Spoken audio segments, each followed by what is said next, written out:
The idea of stereotypes can be humorous or dangerous, depending on the person. You have some people whom I prefer, who only take a comedic stance for stereotypes, such as when people say, "You want to catch a black man? Throw a bucket of KFC in a jail cell."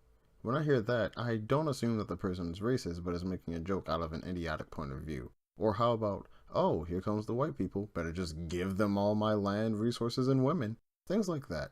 I think we can laugh and enjoy a good joke about what would otherwise be a rather dark event of the past. The problem arises when people take stereotypes too seriously. This goes beyond race as well. People have this terrible combination of cognitive dissonance and confirmation bias when it comes to other groups. Many times they are not factually rooted.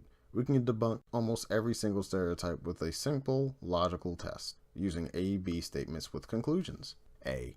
Jewish people exist. B. Jewish people have wealth. C. Do all Jewish people have wealth? A. Black people exist. B. Black people like chicken. C. Do all black people like chicken?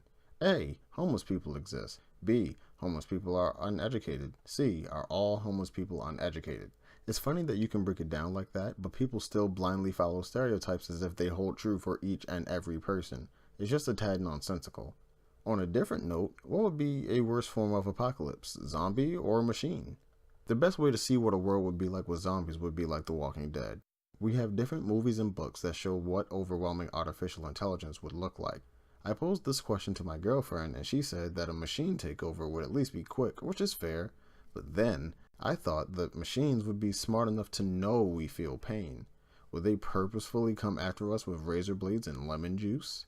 Machines may be too smart and use people as slaves for work, or as energy sources, much like the Matrix. Zombies are scary in a different way, as unpredictable savages. Zombies can lie quietly in buildings, move as hordes, and eat you. They fucking eat you. However, the zombie apocalypse may be worse. I like to believe that when it's humans versus machines, humans will band together to fight off the machines. Machines can mobilize, think, and plan. Zombies cannot, at least not on purpose. When it comes to zombies, you have to watch out for other humans that will use them and kill you. The scariest thing during an apocalypse is people, which should come to no surprise. One of the simpler aspects of my personality is aloofness. It can be good or bad depending on the situation. Most of the time when it's bad, it's a product of someone else's perception. For example, I want to run into a store for a minute or two to pick up some paper towels. The fact that I didn't put jeans on, a nice shirt, and some sneakers suggests all that you need to know about me. If the amount of time it takes to get dressed is more time than it will take to be in and out of the store, why should I go through that hassle? Well, that's fine and all, but other people will think this of you. My question to that is, why? When I see someone, regardless of what they're wearing, I just see a person wearing clothes. If I see them out in pajamas, my very first thought isn't, this person is lazy, dirty, and self-loathing, etc. That is not to say that people who have those traits don't do that. But I will not say that I know for a fact that you have those traits because I see you in those clothes. My first thought, if you're curious, is, oh, they look comfortable. That is all. There was these two guys when I was in high school who said I couldn't wear Nike shorts with Adidas shoes. I get so confused by things like that. Clothes are clothes. Stop worrying about what the fuck I'm wearing. I'd sure like to study for my test tomorrow, but that guy at school wearing 2 or more brands has me so confused. Time to blame my lack of academic success and personal identity on this frustration and not even try. Are you going to tell me that I can't wear what I want to wear? What am I, 5? Are you my parent? If I try to tell you what to wear in any capacity, you would look at me crazy, as you should.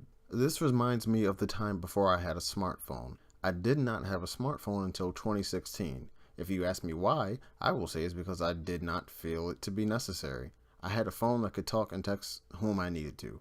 What about social media? Didn't use it. Internet? I was never out when I needed to look something up, or I was with someone who had a smartphone of their own.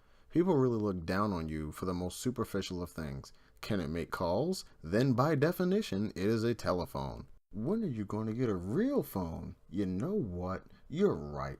I guess I must have imagined all those phone calls, text messages, and planned events that were created using my fake phone. For a fake phone, it really got the job done. Oh, I sound like an asshole? Let me call you from my fake phone and see if you could even think of hearing me on this fabricated device. Well, that's going to do it for this walk. If you guys enjoyed it, don't forget to like, share, and subscribe. See you guys next time.